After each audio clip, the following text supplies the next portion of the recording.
Let me preface this real quick by saying that you're going to see the Ego cooler in this video, and the Ego cooler is something I bought after watching Gamers Nexus, and I thought, well, I don't really need anything that's going to be super amazing, but this looks nice, it's different, it breaks the mold to some degree, I like the way it looks, and the performance rating that he kind of gave it was sort of that of a stock cooler, and to me that was good enough. So when you see this in this video, don't judge too hard, I actually got it because of Steve Burke.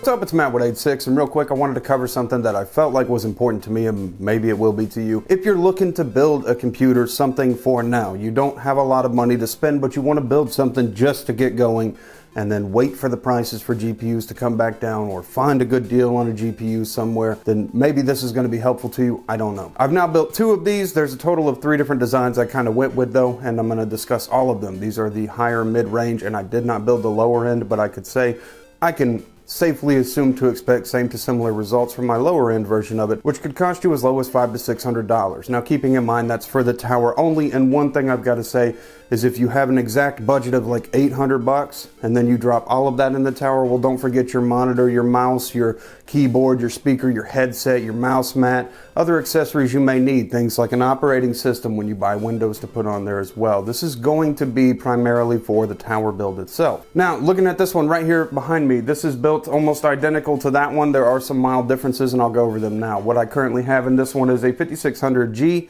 being cooled by the Wraith Prism. You should be familiar with the Wraith Prism. If you're not, it's AMD stock higher end cooler, and it's really nothing fancy, but it's perfectly acceptable for what I'm doing here.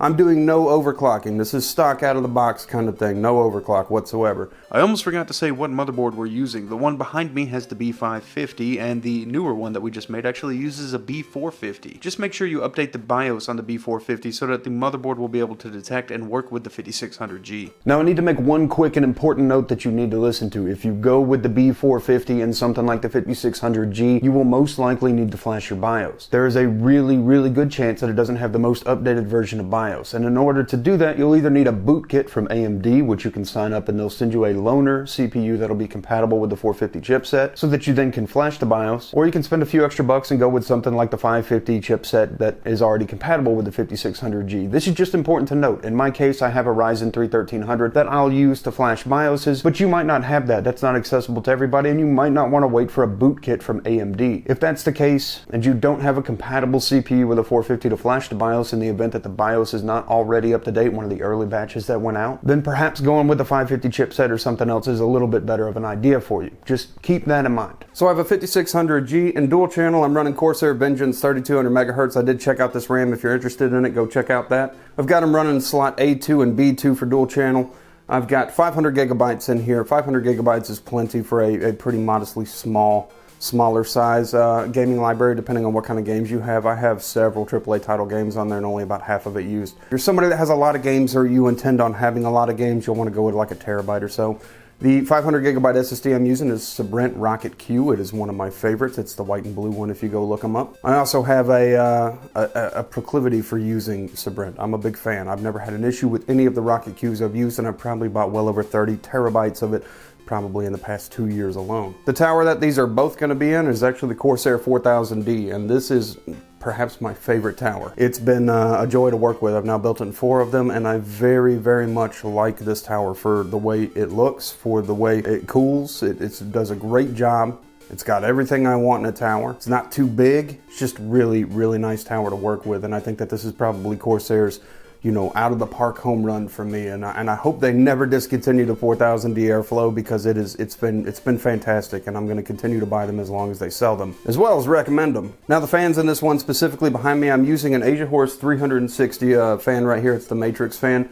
I've looked at these as well. There's also a 240 at the top right here and a Gem fan in the back. And Gem is a company that makes fans much like Easy DIY. It's a pretty simple fan. It's just a static RGB fan. Originally I was thinking I should go Asia Horse and tie all the colors together, make it purple, and I was like, that stock rainbow looks fine, and I'm good with that, and ended up just kind of keeping it there. It was also a placeholder, but ended up just keeping it there. Works out great. So let's talk power supplies real quick. I'm using Red Dragon Engineering sample power supplies, and this one is an 850 watt gold, and then the other one is a 500 watt bronze. These Red Dragon Power Supplies engineering sample. What I mean by that is these are not retail ones yet. They're planning on perhaps releasing them, but I have vetted the fact that these are OEM designs, received their certification back in 2018. So they're tried and true and tested, and I've been running this one for about 2 months. No issues with it. The other one, a little bit less time, probably a couple weeks now. No issues with it whatsoever. And as far as power supplies go, I'm quite fond of it. Now, as you notice, there is a GPU in here. This PC is capable of running AAA title games. I've tested it with one of my higher, more demanding ones, which would be Cyberpunk 2077. I do love that game. A lot of people don't. I like it.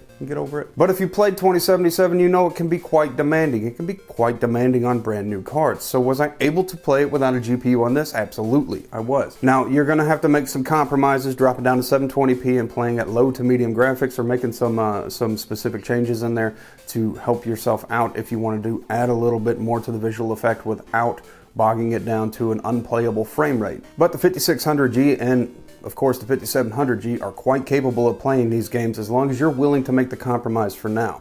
And that's what these builds are about, is making a compromise for now. Deciding that I'm okay with lower graphics or turning something down while I'm waiting for the prices and the market to stabilize. I'm okay with that for right now. You'll already have the PC build. You already have 6 cores and 12 threads. You're already running 16 to 32 gigabytes of RAM.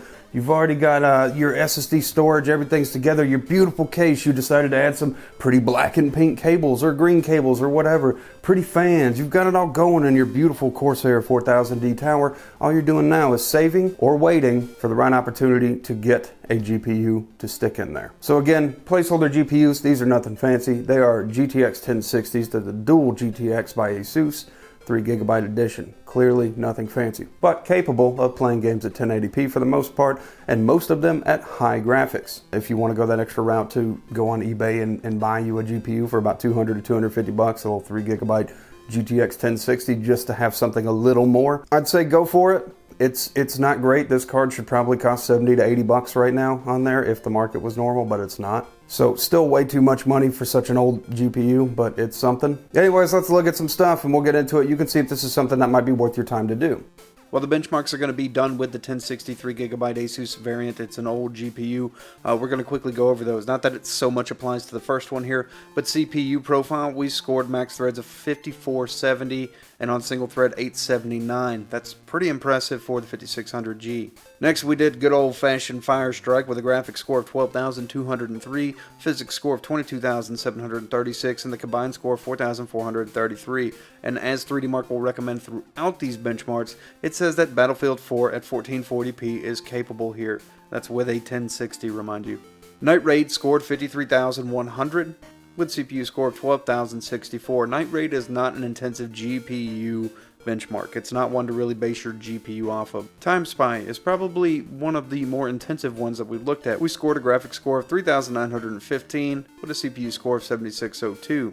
Giving it an overall excellent for what the hardware is, not compared to everything else, at 4222.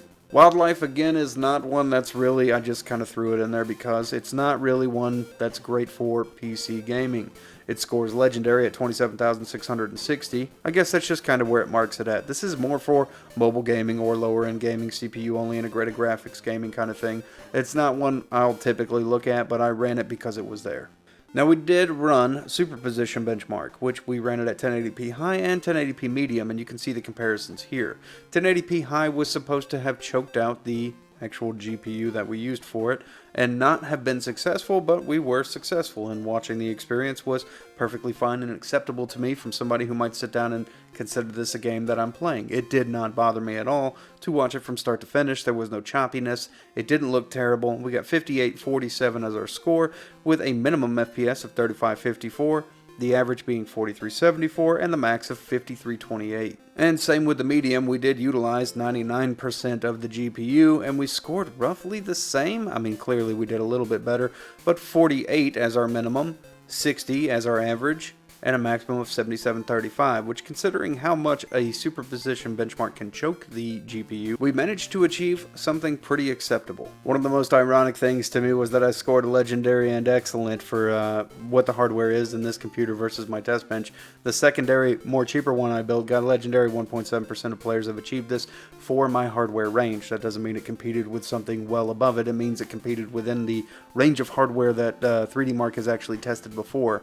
Pretty incredible to have scored that high, and I guess that's kind of the silicon lottery of it. Now, prices vary over time, but if you want a quick recap of the parts that I use specifically in the secondary build, which I've actually upgraded since then, let's go over that right now. You're going to see the Corsair 4000D airflow, of course. This is the tower that I absolutely love, coupled with a B450 Aorus Pro Wi-Fi motherboard, a 500 watt power supply from Red Dragon, some Asia Horse fans, the Ego cooler, as you can see I wrote on it, the 5600G, and some Oloy Owl RGB RAM with a 240 Western Digital green. I also threw in a couple extra Asia Horse fans and threw in some green cables for fun. Now, down in the description I'm going to post some variations. I'm going to post what I've used in these builds, and I'm going to recommend that people shop. And PC Part Picker is a great place for new people to building PCs to go to, but please remember, it is not the end all. It doesn't have every deal, it doesn't have every part. I highly recommend shopping, and if you don't know, please ask. Ask some people, hey, what's good, what's decent, what's something you've used, what's something you've looked at. I'm sure that you can accomplish a build within, hopefully, your budget, and have something to at least get started with, because I know right now is not the best time for hardware in general. And if you have any questions, be sure and leave them here, and I'll do my best to get back with you, and I'm sure other people that watch on this channel can assist you as well, or probably even more so than I can. I hope you guys have a great day, night, whatever it is, and I'll see you in the next video that I do.